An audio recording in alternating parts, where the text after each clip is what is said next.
हर पीर से जुमेरात अपने पसंदीदा show live with Adil Shahzeb को YouTube पर देखने के लिए डॉन न्यूज के ऑफिशियल YouTube चैनल पर आएं और सब्सक्राइब करके बेल आइकॉन भी प्रेस करें।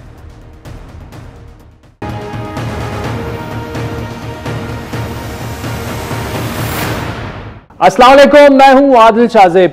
अफगानिस्तान की तेजी से तब्दील होती सूरत हाल में अब दिनों में नहीं बल्कि घंटों के हिसाब से पेश रफ्त हो रही है। एक तरफ तालिबान मुसलसल पेशकदमी कर रहे हैं तो वहीं आज अफगान हुकूमत की जानिब से मुल्क में बढ़ते हुए तशद्दुद को ख़त्म करने के लिए तालिबान को शराकत इक़्तिदार की दावत देने की इतलात भी आ रही है। इंटरनेशनल मीडिया से रिपोर्ट कर रहा है। इस पेशरफ से तासुर यह मिल रहा है कि अफगान हुकूमत जो बज़ाहिर लग रहा है कि उन्होंने जिस तरह उनकी आर्मी बिल्कुल जंग ही नहीं कर रही, नाकामी का क्या एतराफ़ कर रहे हैं। इससे पहले जो है इस नाकामी का इल्ज़ाम पाकिस्तान पर डाला जा रहा था। अफगान तालिबान की सपोर्ट और अफगानिस्तान में दहशतगर्दी का जिम्मेदार जो है वो डायरेक्टली पाकिस्तान को ठहराया जा रहा है।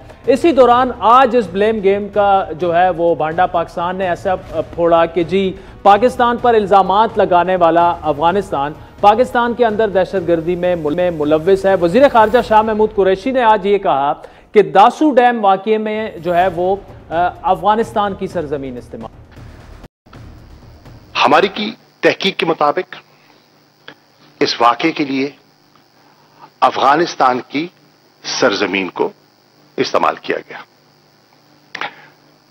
इसकी प्लानिंग, इसकी एग्जीक्यूशन के, इसके जिसकी मनसूबाबंदी के जो ताने बाने हैं वो हमें वाज़े तौर पर एनडीएस और रॉ का इसमें हमें नेक्सस दिखाई दे रहा है। अब्दाजी ने इस हवाले से अफगानिस्तान के मामले पर प्राइम मिनिस्टर इमरान खान ने भी बड़ा अहम इंटरव्यू दिया। उन्होंने क्या कहा, जरा सुनिए। Unfortunately, the Taliban, when they were here, they felt that they refused to talk to Ashraf Ghani. Their condition is that as long as Ashraf Ghani is there, we are not going to talk to the Afghan government. Pakistan has already been being made a scapegoat by Afghan government. The first time I'm seeing that the Afghan government are now blaming the Americans the way they exited. President Biden hasn't called me. Well, it's his option if he wants to call or not. It is business if he thinks it's necessary or not. I mean, not that I am waiting for any phone call, but that I think that the Americans have decided that India is a strategic partner now. And I think that's why there's a different way of treating Pakistan now. Pakistan is just considered only to be useful in the context of some of... अब नाज़रीन, ये prime minister का interview एक ऐसे वक्त में सामने आया जब 2 दिन पहले पेंटागन के तर्जुमान ने उन्होंने भी बड़ी अहम प्रेस ब्रीफिंग की। क्या कहा, जरा सुनिए। We continue to have conversations with Pakistani leadership about the safe havens that exist along that border between Afghanistan and Pakistan, and we're mindful that those safe havens are only providing a source of more insecurity, more instability inside Afghanistan, and we're not bashful about having that discussion with Pakistani leaders. We're also mindful that Pakistan and the Pakistani people also are fall victim to terrorist activities that emanate from that same region. So, अब यहाँ पर मसला ये है कि America जो कह रहा है वो तकरीबन यही कह रहा है कि अफगान तालिबान जो हैं वो टेररिस्ट हैं। वो एक दफ़ा फिर सेफ हेवन्स की पाकिस्तान में जो मुबैना है वो उसकी बातें करने लगे हैं। ऐसे में अगर तालिबान टेक ओवर कर लेते हैं बज़ोर शमशीर, बज़ोर बंदूक, तो क्या पाकिस्तान उनको एक्सेप्ट करेगा? वफाकी वज़ीर इत्तलात फवाद चौधरी से कल मैंने पूछा, उनका जवाब सुनिए। तो पाकिस्तान का मौक़िफ़ तो यही है कि इंक्लूसिव जो है वो होना चाहिए और उसके लिए हम अपनी एफर्ट्स कर भी रहे हैं। दोहा में भी है, इसके बाद एक रीजनल कॉन्फ्रेंस भी होने जा रही है और हम तो समझते हैं कि जो रीजनल ताकतें हैं उनका किरदार बड़ा होना चाहिए। अमेरिका ने तो यहाँ से चला जाना है, हमने तो यहाँ पे ही रहना है और हमें जाहिर है कि अफगानिस्तान के अंदर स्टेबिलिटी के लिए हमने हर एफर्ट करनी है। लेकिन अगर तालिबान ये समझें कि वो बाकी तमाम जड़ों के खिलाफ जंग लड़के काबुल को फतह भी कर लेंगे तो फिर उसके बाद क्या होगा? फिर अगले दिन नई लड़ाई, इसका कोई फायदा नहीं है इस पर। और नाज़रीन, पाकिस्तान को अफगानिस्तान की जो पेचीदा सिचुएशन है उसमें जो चैलेंजेस दरपेश हैं और ये जो कहा जा रहा है कि इंटरनेशनली जो हमारा नैरेटिव वो नहीं सुना जा रहा, आपको पुश उसको करना चाहिए, उस पर तफसीली गुफ्तगू करेंगे। मारूफ कॉलमिस्ट और मुसन्निफ जाहिद हुसैन साहब हमारे साथ मौजूद हैं और इमरान खान के तर्जुमानों में से एक सेनेटर अनवारुल हक काकड़ साहब भी हमें ज्वाइन कर रहे हैं। जाहिद हुसैन साहब, पहले तो thank you so much for joining us. Sir, interview दिया है इमरान खान साहब ने, 2-3 उसमें बड़ी अहम बातें हैं। मैं तीनों नहीं दोहराऊंगा, मैं कह चुका हूं, आपने सुन भी लिया होगा। आपकी क्या टेक है? क्या आप समझते हैं कि इस वक्त जो पाकिस्तान को जो चैलेंजेस दरपेश हैं, खान साहब की जो लैंग्वेज थी, जो वो कहना चाह रहे थे, वो बिल्कुल दुरुस्त है? देखिए, जहां तक चैलेंजेस का ताल्लुक है, यकीनी तौर पे पाकिस्तान के लिए बहुत ज़्यादा चैलेंजेस हैं जो अफगानिस्तान में जो सूरत हाल बन के आ रही है। और ये हकीकत है कि पिछले 40 सालों में ख़ास तौर पे या उससे पहले भी जो कुछ अफगानिस्तान में होता रहा, अफगानिस्तान में अगर देखा जाए तो 40 साल से मुख्तलिफ जंगें होती रही हैं और 2 सुपर पावर उसमें मुलव्विस रहे हैं और जो भी वहाँ पे जंग हुई है उसका असर बराह रास्त पाकिस्तान में पड़ा है। और कहा जाए कि दोनों जंगों में पाकिस्तान एक के लिहाज से अमेरिका का हलीफ रहा है तो गलत नहीं होगा। और अभी सूरत हाल ये है कि अब 20 साल के बाद जो है अमेरिका को ये एहसास हुआ कि ये जंग जीती नहीं जा सकती है और वहाँ से अपने आप को सारी फौज जो है वापस बुलाई गई है। तो ये एक जो सूरत हाल जो बन के आई है, मेरा ख्याल ये है कि ये एक लिहाज से एक्सपेक्टेड थी, ये अचानक नहीं हुई है। लोगों को अंदाजा था कि अगर जब अमेरिका की फौजें यहाँ से निकलेंगी तो फिर सूरत हाल अफगानिस्तान में खराब होगी क्योंकि कोई पॉलिटिकल सेटलमेंट नहीं हुआ है वहाँ पे और उसका बराह रास्त पाकिस्तान पे भी असर पड़ेगा और पड़ रहा है। क्योंकि 2 तरीके से देखिए, एक तरफ तो पाकिस्तान एक डीपली इन्वॉल्व रहा है अफगानिस्तान के मामले में, से कोई हकीकत से इनकार नहीं कर सकता है। पाकिस्तान अमेरिका का हलीफ रहा था यहाँ पे। और दूसरी तरफ ये कि ये भी हकीकत है कि तालिबान के बहुत से लोग यहाँ पे पनाह भी ली उन्होंने और यहाँ से कार्रवाइयाँ भी करते रहे जो कि पाकिस्तान और अमेरिका के ताल्लुकात में खराबी की बात भी बनती रही है। अब जो सूरत हाल बन के आई है, खाना जंगी की एक सूरत हाल है, लेकिन उसमें पाकिस्तान के लिए सबसे बड़ा चैलेंज ये है कि जो अगर खाना जंगी वहाँ बढ़ती है तो बराह रास्त पाकिस्तान वहाँ पे मुतासिर होगा और हो रहा है। बल्कि अब ठीक है, तालिबान ने बड़ी तेजी के साथ जो है वहाँ अफगानिस्तान में अपना कब्जा जमाना शुरू किया है, लेकिन अभी तक ये कहा नहीं जा सकता है कि वो फिर काबुल पे भी कब्जा कर लेंगे। तो पाकिस्तान की जहाँ तक तशवीश की बात है वो सही है कि जो है जो अफगानिस्तान में होगा वो बराह रास्त पाकिस्तान के में असर पड़ेगा और यही बात जो है मेरे ख्याल पाकिस्तान के अच्छा, जाहिद साहब, आपके पास दो और अहम सवाल भी मैं लेके आने वाला हूं। सेनेटर काकड़ साहब, जो वज़ीर-ए-आज़म साहब ने इंटरव्यू दिया उसको स्टेटमेंट ही समझा जाता है। इंटरनेशनली हेडलाइंस फ्लैश कर रही हैं कि जी एक मैस जब क्रिएट हो जाती है तो पाकिस्तान को क्लियर करने के लिए अमेरिका इस्तेमाल करता है, लेकिन वो ये जो कह रहे हैं कि जी तालिबान ने इमरान खान को ये बताया कि जब तक अशरफ गनी नहीं जाएंगे तो पीस टॉक्स मुमकिन ही नहीं है। इसका मतलब तो ये कि डेडलॉक है और हम भी फंस चुके हैं, अफगानिस्तान भी फंस चुका है, तालिबान भी फंस चुका है और अमेरिका भी फंस चुका है। थैंक यू जी। देखिए, अगर आप ग्राउंड सिचुएशन की असेसमेंट करें, टेरिटोरियल गेन, बड़ी रैपिड गेन अफगान तालिबान की जानिब से आ रही हैं और जो रिपब्लिक की जानिब से, अफगान रिपब्लिक की जानिब से जो फोर्सेस हैं, दे आर मेल्टिंग डाउन और सरेंडर बड़ी तेज़ी से हो रहा है। So this is a very alarming situation. ऐसी सूरत हाल में जहाँ पे 2 डेकेड की ट्रिलियंस ऑफ डॉलर की ऑर्गेनाइजेशनल इन्वेस्टमेंट हुई हो अफगान नेशनल फोर्सेस में, वो इसी दिन के लिए एंटिसिपेट किया गया था कि अगर ऐसे चैलेंज का सामना हो तो वो अपनी पॉपुलेशन को, अपनी टेरिटरी को प्रोटेक्ट कर सकें। अगर उसमें वो फेल हो रहे हैं तो it's a point of concern for everyone. Prime minister ने भी इसी कॉन्टेक्स्ट में मेरे ख्याल में ये बात कही है कि जब 2 फरीकैन, जिनमें से एक तालिब है और दूसरा रिपब्लिक को रिप्रेजेंट कर रहा है, अगर वो स्टम्बलिंग ब्लॉक या इम्पीडमेंट समझते हैं करंट प्रेसिडेंट ऑफ अफगानिस्तान को, तो ये गुफ्तगू किसके माबैन होगी और कहाँ होगी और कैसे होगी। तो ये वो बुनियादी नुक्ता है। मेरे ख्याल में ये ना पाकिस्तान की डिज़ायर है ना उसका डिज़ाइन है।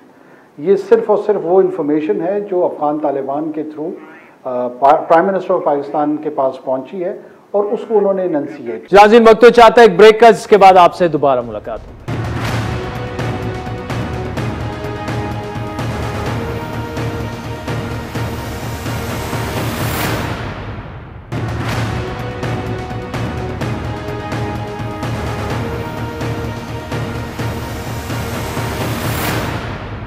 अब तो इमरान खान ने जिस तरह कहा है कि तालिबान कह रहे हैं अशरफ गनी को घर जाना पड़ेगा, उसके बाद ही कोई टॉक्स हो सकते हैं, लेकिन साथ में अभी जो अल जजीरा रिपोर्ट कर रहा है कि जी अफगान गवर्नमेंट ने भी एक ऑफर दी है इंक्लूसिव गवर्नमेंट की, अब पता नहीं क्या उसका फार्मूला और ये होगा, लेकिन तालिबान की तरफ से वो बिल्कुल एक डेडलॉक सिचुएशन हमें नजर आ रही है। यूएस भी यही कह रहा है कि जी सिर्फ मुज़ाकरात ही इस मामले को आगे बढ़ा सकते हैं। आपको क्या मुज़ाकरात के रास्ते ये मामला हल होता दिख रहा है, स्पेशली जब तक गनी नहीं जाएगा तो तालिबान कह रहे हैं हम बैठेंगे नहीं?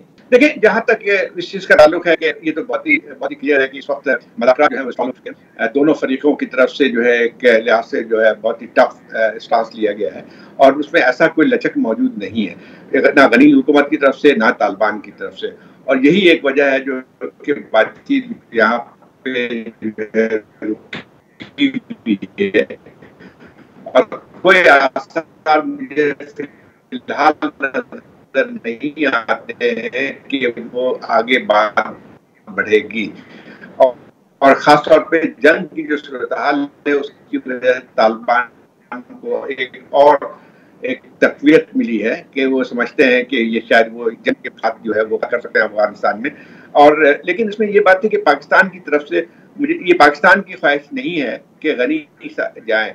मेरे ख्याल थोड़ी सी हमारे अपने जो रहनुमा है उनको एहतियात बरतनी चाहिए। ये तालिबान कह रहे हैं कि शायद, और हमसे शायद कहा है कि वो गनी के हुकूमत से बातचीत नहीं करना चाहते हैं, लेकिन मैं नहीं समझता हूँ कि ये पाकिस्तान की पोजीशन होनी चाहिए। ये मसला जो है इंट्रा अफगान है और उसी तक महदूद रहना चाहिए।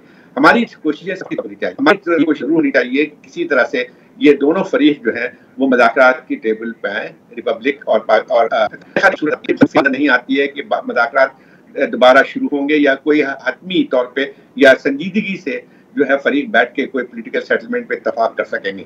इस वक्त जो सूरत हाल है वो इसलिए भी परेशान कुन है कि जो खाना जंगी अगर बढ़ती है तो तमाम इलाके के जो ममालिक हैं उन पे जो है उसका असर पड़ेगा, चाहे वो पाकिस्तान है, चाहे वो ईरान है, चाहे वो चाइना और रशिया। इसीलिए सबसे बुनियादी किरदार जो अदा कर सकते हैं ये आज की सूरत हाल में ये इलाकाई मुल्क कर सकते हैं अफगानिस्तान के सियासी हल की तरफ ले जाने के लिए।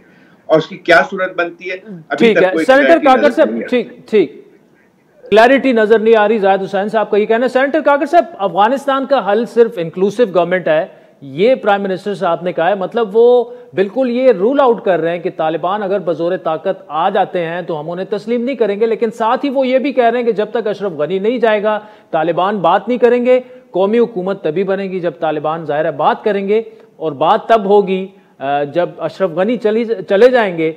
ये थोड़ा सा आप समझाइए, क्या मतलब बिल्कुल एक वो लिटरली डेडलॉक बन चुका है यहाँ पर।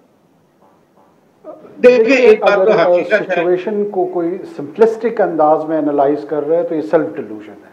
इसमें कोई शक नहीं है कि जब इंक्लूसिव हुकूमत का कहा जाता है उससे मुराद कोई शख्सियत नहीं होती है, उससे मुराद ये है कि एक मल्टीपल एथनोग्राफी है अफगानिस्तान के अंदर। अफगानिस्तान में पश्तून बसता है, उज़्बक बसता है, ताजिक बसता है, हज़ारा बसता है, तुर्कमन बसता है, बलोच बसता है।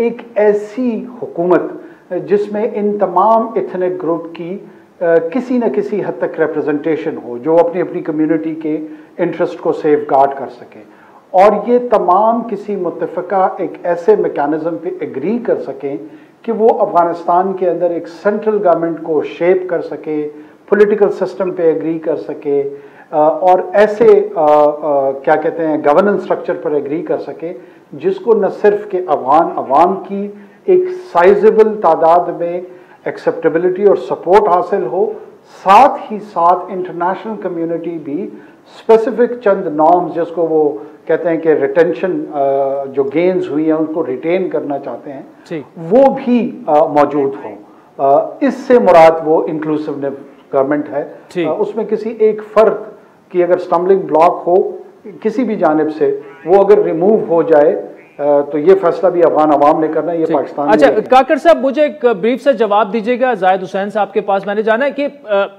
20 साल पहले अगर आप उठा के देख लें तो अफगान तालिबान को डायरेक्टली पाकिस्तान के साथ एसोसिएटेड किया जाता रहा। आज भी आप उठा के देख लें इंटरनेशनल मीडिया को या मगरबी ममालिक को, वो आज भी जो अफगान तालिबान की एडवांसेस हैं, अफगान तालिबान को डायरेक्टली एसोसिएट कर रहे हैं पाकिस्तान के साथ, उसकी क्या वजह है? अच्छा, मेरी राय थोड़ी सी इसमें मुख्तलिफ है। मैं समझता हूँ ये जो अफगान रिपब्लिक की साइड से complimented and supplemented by the Indian opinion makers, वो इस नैरेटिव को बड़ा बढ़ा चढ़ा के पेश कर रहे हैं। अगर आप वेस्ट की जनरली ओपिनियन देखें विज़-अ-वी दिस इशू, वहाँ पे जो एविडेंस बेस्ड ओपिनियन है वो सिगार रिपोर्ट है। सिगार रिपोर्ट उन्होंने $70 मिलियन खर्च किए, वॉशिंगटन पोस्ट ने लीगल बैटल लड़ी कि उसको पब्लिश कराने का हक हासिल हो। उसकी कंक्लूजन ये है कि जो 2 डेकेड्स वहाँ गुजरे, ट्रिलियंस ऑफ डॉलर्स ज़ाया हुए, आखिर इस नाकामी की वजूहात को फाइंड आउट किया जाए और लेसन लर्न क्या है। ठीक, उसमें वो इस नतीजे पे पहुंचते हैं कि यूब्रिस, अंग्रेजी में जो तकब्बुर या तफाखुर या फ़ख्र के लिए लफ्ज़ इस्तेमाल होता है, और मेंडासिटी, दगाबाजी, झूठ, वो कहते हैं इन 2 लफ्ज़ों पर मुहित है हमारी 2 दिहाइयों का वहाँ पे क़याम और इतने पैसों का ज़िया। नीचे से झूठ फीड किया जाता था और जो एस्टैब्लिशमेंट वाशिंगटन में बैठी हुई थी वो तकब्बुर से सफ़र कर रही थी और वो झूठ उस देवता को खुराक फराहम कर रहा था और उसने हकीकत से आंखें छुपाई हुई थी। इसमें कहीं पाकिस्तान का तस्करा नहीं है, कहीं पाकिस्तान की तरफ रेफरेंस नहीं है। ये हम अज्यूम कर बैठे हैं कि पूरी दुनिया ये कह रही है। ठीक है, चले सेनेटर अनवारुल्लाह काकर साहब, thank you so much for joining अस। साहब, आपकी तरफ आऊंगा कि जिस तरह सेनेटर काकर साहब ने कहा, उनका ये पॉइंट ऑफ व्यू है कि हम एज्यूम कर रहे हैं कि दुनिया ये कह रही है, लेकिन आपको भी पता है इंटरनेशनल मीडिया पे जितना आपका फोकस है, जितना आप देखते हैं, बड़े कम सहाफ़ी पाकिस्तान में देखते हैं, उसी तरह से अफगान तालिबान को एसोसिएट किया जा रहा है पाकिस्तान से, और वही एक एनवायरनमेंट बनाया जा रहा है, हैशटैग सैंक्शन पाकिस्तान, और एक पुश किया जा रहा है पाकिस्तान को उसी तरह कॉर्नर में जिस तरह 20 साल पहले आपको याद था। क्या इसी तरह है ये सिचुएशन, या आप डिसएग्री करेंगे मुझसे? नहीं, देखें, ये चीज तो मतलब अभी की बात नहीं है, ये तो मुस्तकिल ही यही कहा जाता रहा है कि अफगान तालिबान और हमें मदद हासिल है। और ये यकीनी बात है कि जो अब सूरत हाल बन के आई है, जो ये ब्लेम गेम अब हो रहा है, वो भी एक लिहाज से एक्सपेक्टेड था। यानी इसमें जो सूरत हाल बन के आई है अफगानिस्तान की, तो उसको जो है इन तौर पाकिस्तान को जिम्मेदार ठहराया जा रहा है, जो कि एक सही बात नहीं है। लेकिन थैंक यू सो मच, आपने आगाह किया। जाहिद हुसैन साहब, सेनेटर काकर साहब, नाज़रीन वक्त तो चाहता है एक ब्रेक का, इसके बाद आपसे दोबारा मुलाकात।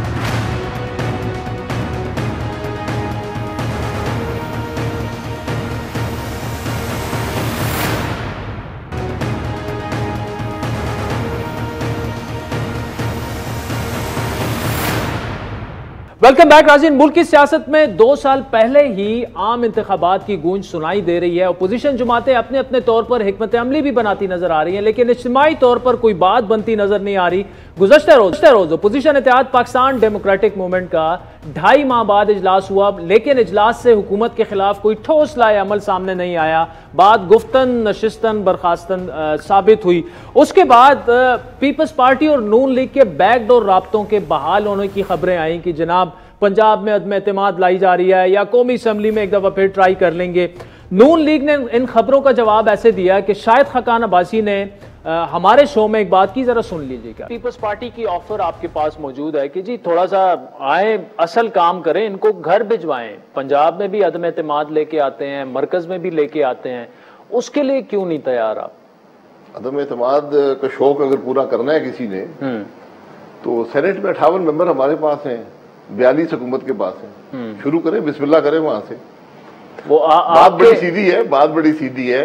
जो अदम एतमाद की कीमत है वो हम अदा नहीं करना चाहते। वो क्या कीमत हो रही है? वो सौदा होता है, अपने असूलों पर सौदा होता है। यानी नाज़रीन, शायद खकान अब्बासी साहब, अदम एतमाद तकरीबन नामुमकिन है, इम्पॉसिबल है, इस पर नून लीग बात नहीं करेगी। अब राना सनाउल्लाह साहब ने कल ही शाहजेब खानजादा को क्या बताया, सुनिए। इन हाउस तब्दीली के अगर नंबर पूरे हो जाए और जो रिक्वायर्ड नंबर हैं वो पीपल्स पार्टी हासिल कर ले और हमें दिखाए कि जी ये नंबर हमारे पास हैं, तो हमारे नंबर जो हैं वो बिल्कुल हाज़िर हैं।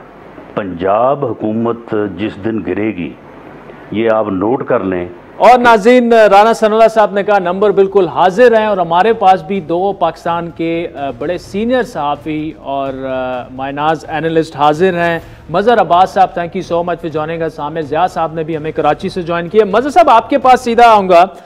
पहले तो नून लीग पर बात कर लें। वो जो मजामत मफामत हो रही थी 2-3 हफ्ते मीडिया पे, बड़ी हमें लड़ाई नजर आई। फिर देखा ये पीडीएम के इजलास में दोनों शरीक हुए, थोड़ी सी सिचुएशन काम डाम हुई। अब ये एक चीज सामने आई है, अदम एतमाद। आपने देख लिया राना साहब क्या कह रहे हैं और शायद खकान साहब क्या कह रहे हैं। ये आपको क्या खत्म होती नजर आ रही है मुस्तकबिल करीब में नून लीग की कंफ्यूजन? नहीं, मुझे नहीं लग रही। देखिए, असल में इन दोनों जमातों को एक दूसरे पे एतमाद नहीं है, तो वो अदम एतमाद कैसे लाएंगे? और उसकी कई मिसालें मौजूद हैं। चार्टर ऑफ डेमोक्रेसी से लेके आज तक चले जाए तो उसमें वो रिफ्लेक्ट करता है। अगर चार्टर ऑफ डेमोक्रेसी, आज मैं पूरा चार्टर ऑफ डेमोक्रेसी पढ़ रहा था, उसमें जो चीज़ें थी उससे बिल्कुल उल्टी चीज़ें हुई। तो ये दोनों पार्टियों में और मजमूई तौर पर खैर हमारी सियासत में ये सेल्फ कॉन्ट्रडिक्टरी लीडर्स हैं हमारे, कि अपनी ही बात को कॉन्ट्रडिक्ट करते हैं, अपनी ही बात के खिलाफ जाते हैं। एक कमिटमेंट जब वो अपोजिशन में होते हैं करते हैं, और एक कमिटमेंट वो जब हुकूमत में होते हैं तो करते हैं। इस वक्त PMLN और पीपल्स पार्टी में शदीद किस्म का जो है वो एक तरह से वो अपना उनका कॉन्फिडेंस लेवल है जो बहुत लो है। और ये जाहिर है अपनी जो सेनेट के इलेक्शन में, पहले तो पिछले साल जो सेनेट में हुआ उसकी वजह से कि उस वक्त भी मेजॉरिटी थी, लेकिन चेयरमैन सेनेट को वो वोटेड आउट नहीं कर पाए, और उससे एक जो है बदएतमादी ने जन्म लिया। फिर अब जो सेनेट के इलेक्शन हुए उसमें यूसुफ रजा गिलानी सेनेटर जीत गए, लेकिन फिर जब चेयरमैन सेनेट का इलेक्शन हुआ और फिर सेनेट में लीडर ऑफ द ऑपोजिशन की नॉमिनेशन हुई, तो एक डिस्ट्रस्ट जो ट्रस्ट लेवल डेफिसिट था वो बहुत ज़्यादा बढ़ गया। और यही हुआ कि फिर जब चकशदाद में जो मीटिंग हुई PDM के सरबराही इजलास में, वहाँ जरदारी साहब और मियाँ साहब के दरमियान जो है गुफ्तगू हुई, उसमें जरदारी साहब ने जिस तरीके से जो बात की, गो के उसमें वेटेज था कि जी आप लॉन्ग मार्च से पहले रिजाइन क्यों करें। तो ओवरऑल अगर आप देखें कि जहां इतना ज्यादा ट्रस्ट डेफिसिट हो वहां ये बनता ही नहीं है वोट ऑफ नो कॉन्फिडेंस, चाहे वो बुज़दार साहब के अगेंस्ट बनता ही नहीं। ठीक है, अच्छा ठीक है। आमिर ज़िया साहब आप बताइएगा, मज़हर साहब तो ये कह रहे हैं कि पीपल्स पार्टी को और नून लीग को अदम एतमाद है दोनों में, तो अदम एतमाद क्या, मैं उसको थोड़ा सा नैरो डाउन करूंगा कि नून लीग के अंदर भी ये बात की जा सकती है कि मफामत को मजामत पर अदम एतमाद है। ऐसे में जो PDM का कल का इजलास हुआ उसमें से कुछ निकलता, आपको कुछ सीरियस एफर्ट आपको नजर आ रहा है जो कि इमरान खान साहब को टफ टाइम दे पाएगा 3 से 6 महीने में, 9 महीने में? इस वक्त तो लग रहा है ये इमरान खान साहब को टफ टाइम सिर्फ उनकी अपनी परफॉर्मेंस ही दे रही है। आदिल, बात ये कि जब PDM अपने जोबन पे थी उसके तो वो कोई बहुत बड़ा कारनामा अंजाम नहीं दे सके। उस वक्त भी लोगों को इसी तरह का जरा मज़हर ने तज़किया किया कि सबको नजर आता था कि ये जो इत्तेहाद है अंदरूनी तज़ादात का शिकार है, और तो हमें ताज्जुब भी नहीं होना चाहिए क्योंकि ज़ाहिर है कि पीपल्स पार्टी और नून लीग की तारीख है तलखियों की, और इनका जो तबक़ाती किरदार है आप उनसे ये तवक्को नहीं रख सकते कि कोई अवाम की फलाह के लिए कोई बहुत ही बड़ा, कहते हैं ना, कोई बड़े मकासद के लिए जो है अपने उन मफादात को कुर्बान करके एक हो जाएंगे। तो हमें कोई ताज्जुब नहीं होना चाहिए कि जब ये आपस में लड़ते हैं और इनमें अदम इत्मीनान है, क्योंकि इनको ऐसा ही होना चाहिए। आप ये तवक्को कर ही नहीं सकते कि जी नून लीग पीपल्स पार्टी पे इत्मीनान कर ले और पीपल्स पार्टी अपना कंधा दे दे नून लीग को कि वो इक़्तिदार के जीने पे या कोई और फायदा उठा सके। तो मुझे तो डे वन से जब PDM बनी थी तब से मुझे बिल्कुल इस बात के बारे में, जी कुछ कह रहे हैं? जी आमिर साहब, आप सॉरी फॉर इंटरप्शन, आप कहिए, कोई टेक्निकल शायद ग्लिच आ गया, आप जारी रखें। जी, तो मैं ये करता कि उसमें हमें बिल्कुल ताज्जुब नहीं होता कि जब ये दोनों जमातें जो हैं कभी कभार ज़ाहिर है कि अवाम को दिखाने के लिए हुकूमत के ऊपर, जिसको मैं कहता हूँ पोस्चरिंग होती है, तो उस पोस्चरिंग में तो यकीनन ये लगता है कि जी क्या पता नहीं कर देंगे। तो मैं समझता हूँ चाहे PDM हो प्लस पीपल्स पार्टी हो या माइनस पीपल्स पार्टी हो, तो इनका जो रौनक मेला रहेगा वो टेलीविजन स्क्रीन पे रहेगा, अखबारात की सुर्खियों तक रहेगा, उससे आगे नहीं जा सकता। अब आप देखें कि हुकूमत, जो हम डेडलाइंस की बात करते हैं, बहुत सारे लोग इस बात को बहस करें कि जी बिलावल भुट्टो ने कहा है कि जी इंतखाबात जो हैं अगले बरस हो जाएंगे, वक्त से पहले हो जाएंगे। इस तरह की जो डेडलाइंस हैं हमने ना जाने कितनी मरतबा जनाब वो हजरत मौलाना फजल रहमान साहब से सुनी, नून लीग की क़यादत से सुनी, पीपल्स पार्टी वालों से सुनी। तो अभी जो मुझे मारूजी हालात लगते थे कि हुकूमत ने अपना 3 साल जो टफ पीरियड था जिसमें इनको सख्त माशी वो फैसले करने थे, मैं ये नहीं कह रहा कि कोई खून बरसने लगेगा पाकिस्तान में, लेकिन अब भी निस्बतन जो है पीटीआई वो it is breathing easy compare to जो उसकी इनिशियल डेज से। तो मैं नहीं समझता कि ऐसे कोई मारूजी हालात हो गए हैं कि जिनके इदारों से लड़ाई ठन गई है, मईशत तबाह बिल्कुल बर्बाद हो गई है, या इनके पास कोई ऐसा नया पैगाम है पीडीएम के पास या हिज़्ब इख्तिलाफ के पास कि जब वो लेकर आएंगे तो अवाम जो है जंबे गफीर की सूरत में इन लोगों के पीछे निकलेंगे। तो मुझे नहीं लगता। 12 के आजमाए हुए ये लोग हैं, ये सियासी जमातें, ये सियासी खानदान, और मैं नहीं समझता कि ये जो है कोई ऐसी नई चीज लेकर आएंगे जो पाकिस्तान की सियासत को बिल्कुल एक नई सिमत दे दे, जो बहुत सारे लोग तवक्को करते हैं।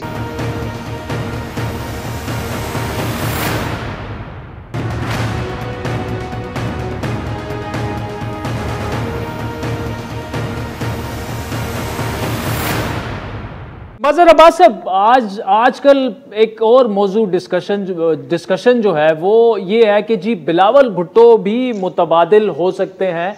अब आमिर साहब ने बार बार मारूजी हालात का जिक्र किया, लेकिन शुमाली इलाका जात से लेकर कराची तक के जो मारूजी गैर मारूजी हालात हैं उनको मिलाकर देखा जाए तो बिलावल आपको बनते नजर आ रहे हैं। ऑल्दो मैं अभी से ये कह दूं, पंजाब को थोड़ा सा अगर साइड पे कर दें, हमें पता है कि पंजाब में उनकी मकबूलियत क्या है, लेकिन वो आपको मुतबादिल के तौर पर उभर तो रहे हैं, लेकिन बनते नजर आ रहे हैं किसी तरह आपको साल 1.5 साल में, जब भी इलेक्शन होते हैं 2 साल में।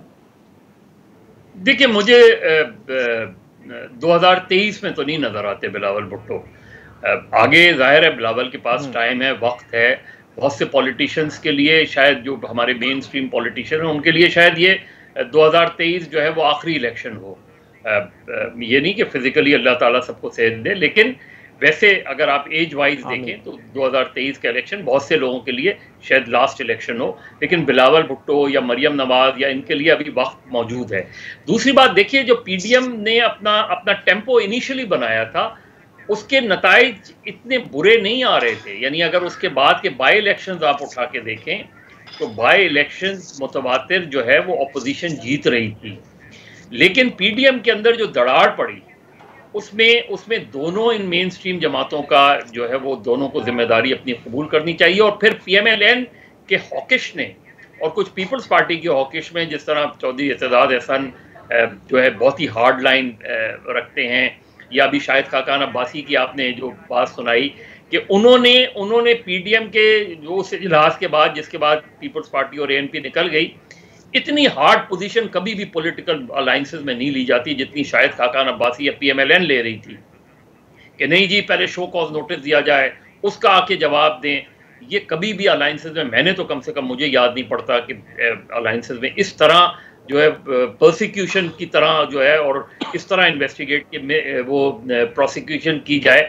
मैं समझता हूँ कि शायद इंतजार कर रही हो पीएमएलएन के पीपल्स पार्टी को निकाल के हम कोई चीज़ आगे बढ़ाएं उस तरह के। बिल्कुल इसी तरीके से जो पीपल्स पार्टी ने बहुत ऑब्वियस था, बहुत ही जो है लॉजिकल था कि अगर चेयरमैन सेनेट का इलेक्शन पीपल्स पार्टी के यूसुफ रजा गिलानी नहीं जीत सके तो leader of the opposition senate में पीएमएलएन का होना चाहिए था, क्योंकि पीएमएलएन ने पीपल्स पार्टी गिलानी साहब को सेनेटर बनवाने में अहम रोल प्ले किया था। तो दोनों तरफ से जो है, दोनों तरफ के जो हॉकिश थे वो इसमें कामयाब रहे और ओवरऑल पीडीएम को और अपोजिशन को नुकसान हुआ है और पीटीआई को फायदा हुआ है। मुझे नहीं लगता कि इमरान खान को कोई इमीडिएट थ्रेट है। मैं समझता हूं अगर अर्ली इलेक्शन होते भी हैं 2022 के एंड में तो वो इमरान खान खुद करवाएंगे। ठीक है, अच्छा मज़हर साहब, मेरे पास 20 सेकंड है, यस या नो में जवाब चाहिए। जो रीजनल सिचुएशन बन रही है अफगानिस्तान की वजह से, इंटरनेशनल जो सिचुएशन, चैलेंजेस पाकिस्तान को दरपेश है, अगले 3 से 6 महीने में हमारी डोमेस्टिक पॉलिटिक्स भी दब जाएगी जो हमारे इंटरनेशनल चैलेंजेस होंगे, यस या नो? नो, इसलिए कि जेयूआई का रोल बढ़ जाएगा, जो आपकी रीजनल पॉलिटिक्स, जेयूआई का रोल बढ़ जाएगा। आमिर जिया साहब, यही सवाल आपसे, यस या नो में एक आध कमेंट आप ऐड कर सकते हैं। मेरे ख्याल में नहीं, हमारे यहाँ जो बदकिस्मती है कि हमारी नजरें होनी चाहिए, मतलब है जो हमारे इर्द गिर्द हो रहा है लेकिन हम अपने छोटे छोटे मसलों में उलझे हुए हैं। और उसकी बड़ी वजह हमारा मीडिया भी और हमारी सियासी जमातें भी हैं कि जो असल इशूज को फोकस नहीं करती और जो है गैर आम बातों पर कि ज्यादा चटखारेदार बात यही होती है कि जी हम बात मतलब इंटरनेशनल चैलेंजेस जितने भी हों, डोमेस्टिक पॉलिटिक्स ही हावी रहेगी। दोनों हमारे सीनियर एनालिस्ट का यही कहना। नाज़रीन, आज के प्रोग्राम पर आपके फीडबैक के मुंतजर रहेंगे। हमारा ट्विटर हैंडल है @आदिल शाहज़ेब। मुझे मेरी टीम समेत इजाजत दीजिए।